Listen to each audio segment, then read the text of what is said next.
అందరికీ నమస్తే అండి. మనకి ధనుర్మాసం స్టార్ట్ అయిపోయింది కదండి. ప్రతి టెంపుల్లో కూడా వెంకటమ్మ టెంపుల్లో కూడా ప్రత్యేక పూజలు ఉంటాయి. అలాగే మనం ఇప్పుడు చూస్తున్నది విశాఖపట్నానికి 20 కిలోమీటర్ల దూరంలో ఉన్న పాత పెందుర్తి నుంచి కొత్త వలస రోడ్డు ముందుకెళ్తే పెందుర్తి ఉందండి. ఆ గుడిలోని తెల్లవారు 4 గంటలకే స్వామివారి పూజలు స్టార్ట్ అయిపోయాయండి. స్వామివారి ఊరేగింపుతో స్టార్ట్ అయిందండి. తెల్లవారి చక్కగా ప్రత్యేక కుంకుమ పూజలు కానీ, స్వామివారి అభిషేకాలు కానీ, తర్వాత స్వామివారి కళ్యాణాలు కానీ చాలా బాగా చేస్తారండి. గత 20 సంవత్సరాలుగా ఇదే విధంగా నిర్వహిస్తున్నారు. ఈరోజు మనము దానికి వెళ్ళాము కార్యక్రమం మార్నింగ్. ఇటువంటి అప్పటికే స్వామివారి పూజ చాలా మటుకు కంప్లీట్ అయిపోయింది. ఇక స్వామివారి ఆరతి అని తీసుకొని స్వామివారిని దర్శించుకుందాము అండి. మీరు కూడా స్వామివారిని దర్శించుకోండి.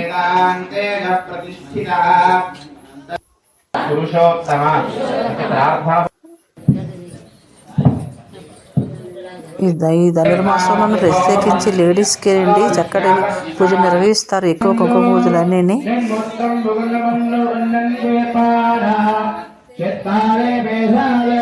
ఎందుకంటే స్వామివారికి చెక్క అఖండ జ్యోతి హారతి స్వామివారికి ప్రసాదం సమర్పించి ఊరేగింపుగా వచ్చి ఈ గుడిలో పూజలు నిర్వహించారు. ఇదిగోండి రాములవారి టెంపుల్. ఇగో సీతారామ లక్ష్మణులు హనుమంతుడు విగ్రహాలు చాలా బాగున్నాయండి టెంపుల్లోని. మీరు కూడా వెళ్ళి స్వామివారిని దర్శించుకోండి.